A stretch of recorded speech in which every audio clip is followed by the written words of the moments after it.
a Yom Yom do dia 24 de Tishrei, selecionado pelo nosso Rebbe, de algumas cartas do Rebbe anterior.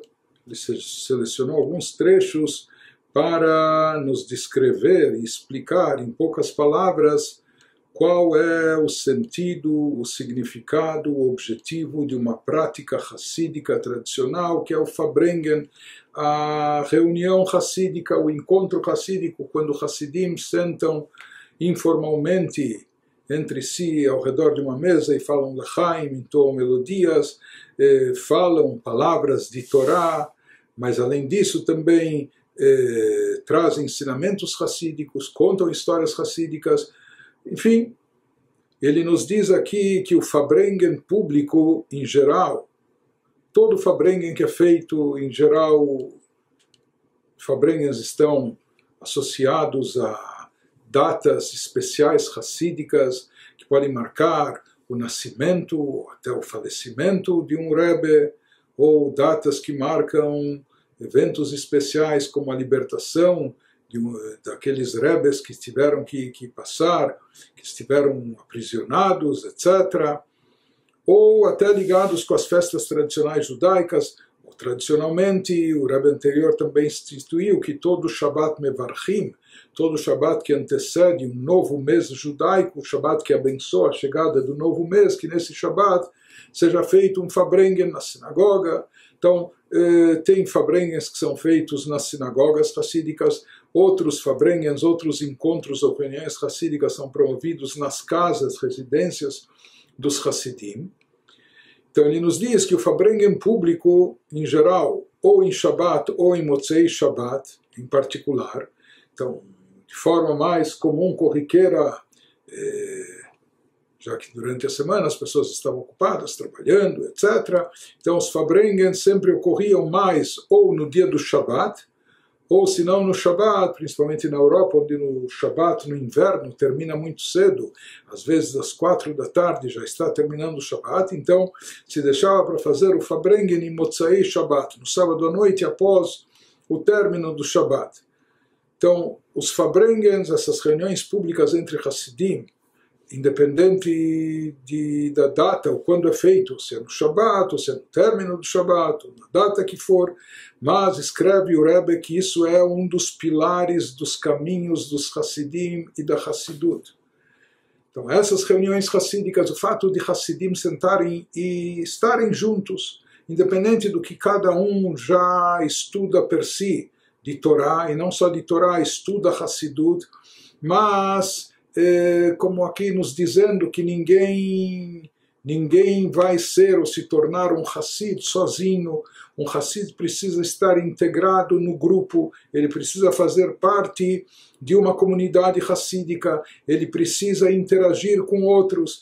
E isso é tão importante que ele nos fala que essas reuniões hassídicas, essas reuniões, esses encontros informais entre Hassidim, isso se constitui num dos pilares, uma das fundações, dos pilares, dos alicerces, dos caminhos dos Hassidim e da Hassidut. Quer dizer, não dá para estar nos caminhos da Hassidut, ou ser um Hassid, sem estar participando desses Farbrengens. É a entrada e o acesso para a mitzvah fundamental de Ahavat Israel. Além disso, o Farbrengen, esse encontro, reunião hassídica, também se constitui na porta de entrada, o acesso para aquela mitzvah que é a regra geral da Torá, que é tão fundamental, a mitzvah do amor ao próximo e ao semelhante. Porque quando Hassidim sentam juntos e falam o lechaim juntos e etc., então isso aproxima as pessoas entre si, isso fomenta mais o amor ao próximo, ao semelhante, as pessoas se interessam uma pelo outro, etc. Quando cada um está per si, ocupado com as suas coisas, cuidando dos seus interesses, então às vezes nos falta no cumprimento prático da mitzvah de amor ao próximo. Aqui, sentados juntos, cada um se interessa pelo outro e cada um vai de encontro ao outro, e isso acrescenta nessa mitzvah tão especial de amor ao próximo. Qual era o conteúdo dos Farbrengens? Qual é o conteúdo dos Farbrengens, ainda conforme descrito já nas cartas do Rebbe anterior, de várias décadas atrás? Ele nos diz que na grande maioria dos Farbrengens, tinha aquelas pessoas, por assim dizer, que puxavam o Fabrengen, os principais oradores, que ele chama aqui. Às vezes uma comunidade tem o privilégio de ter um mashpia, um mentor espiritual, ou um Hassid mais velho que já viu, presenciou e acompanhou muita coisa na sua vida, e além disso conhece bastante os ensinamentos da Hassidut, ou interagiu com o Rebbe de uma forma mais intensa e por isso tem muito que transmitir. Mas de qualquer forma, aqueles que tomam a palavra no Fabrengen, na grande maioria dos Fabrengens, os principais oradores solicitam dos participantes que melhorem sua conduta e prática. Então, a finalidade do Fabrengen não é só happy hour, não é apenas falar lechaim, não é tomar umas e outras juntos com os aperitivos e saborear alguma coisa e etc. Não é, por mais que isso aproxime as pessoas, mas a verdade é que um Fabrengen, isso é só o pano de fundo, isso é só o cenário, isso vem só aproximar as pessoas, criar um clima informal, gostoso, agradável, para que possa então se transmitir mensagens espirituais, para que se possa, inclusive, trazer ou incentivar crescimento espiritual por parte dos ouvintes, por parte de todos os participantes. Por isso ele nos diz que o objetivo do Fabrengen é extrair algo prático e de bom e positivo, que o Fabrengen acrescente algo para cada um, não é? Que a pessoa não saia do Fabrengen da mesma forma que ele entrou. Por isso, os oradores, em geral, eles solicitavam dos participantes que melhorem sua conduta e prática, em termos judaicos e espirituais, que fixem horários para o estudo da Hassidut, né? Que fixem, observem os horários, acrescentem horários para o estudo da Hassidut em particular, além do estudo da Torá, e cumpram diligentemente o que o estudo tenha como objetivo. Ou seja, o objetivo do aprendizado é o cumprimento na prática.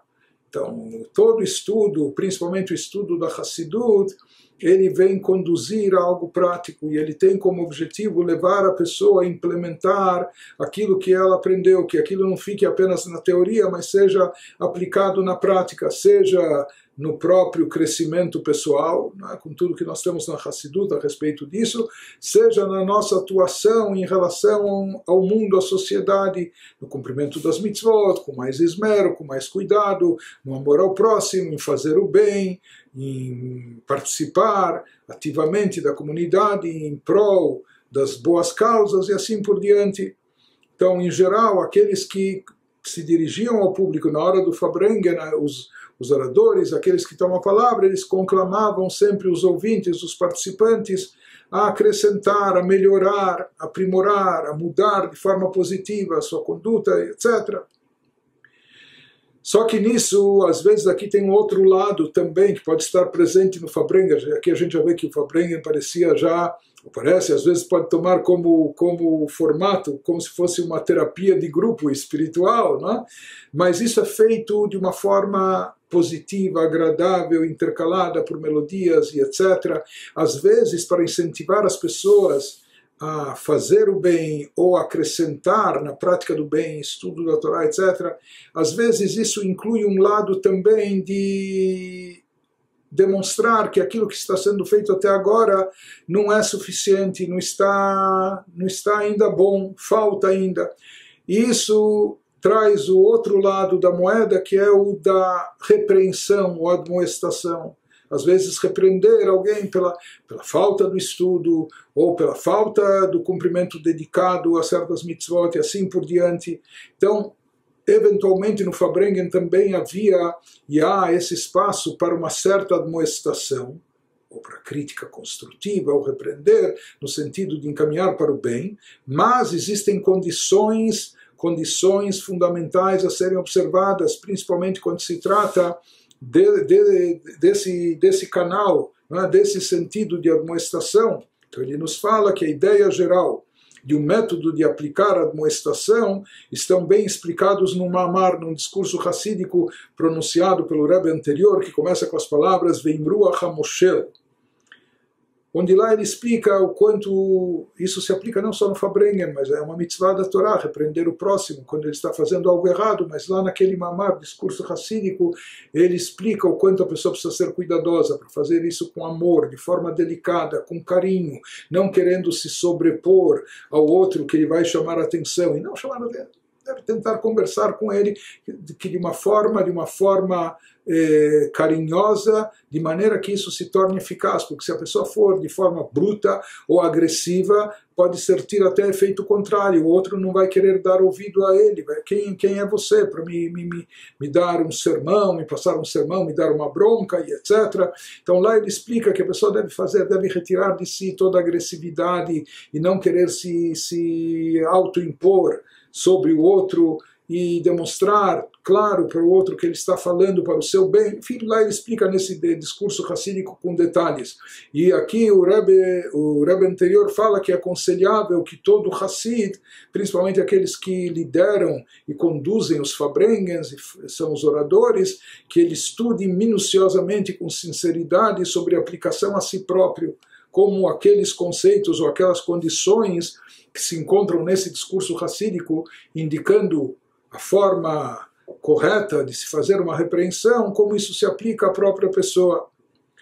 Mas aqui, continua o Rebbe anterior e nos fala, porém, essa admoestação, quando já existe, chamar a atenção, uma admoestação durante o Fabrengen, tem, entre as condições, isso refere-se tão somente aos aspectos nos quais não existe em absoluto nada que possa envergonhar o próximo. Ou seja, tem que se tomar muito cuidado, a pessoa pode falar de forma genérica ou sem se dirigir a um indivíduo especificamente, mesmo de forma genérica, você tem que se tomar muito cuidado, mesmo que a pessoa esteja bem intencionada, que ela quer ajudar os outros, salvá-los de coisa ruim, etc., mas tem que saber se fazer isso de uma maneira que não vá envergonhar ou constranger o outro, o ouvinte, principalmente em público. Né? Então, no Fabrengen, como nós falamos, se visa uma elevação espiritual, uma evolução, um crescimento, e para isso às vezes tem que se apontar e denunciar também o que está errado, mas tem que saber se fazer isso com anestesia, ou de uma forma com um máximo de delicadeza e sensibilidade, de forma alguma sem envergonhar, sem constranger o próximo. Como sempre foi em outrora, assim diz o Rebbe anterior, sempre entre Hassidim se sentava e se falava e às vezes se criticava, mas sempre de uma maneira não só elegante, mas de uma maneira carinhosa, harmoniosa, sem constranger, sem envergonhar, sem ferir, sem ofender. Onde cada qual repreendia o seu próximo com amor e profundo carinho.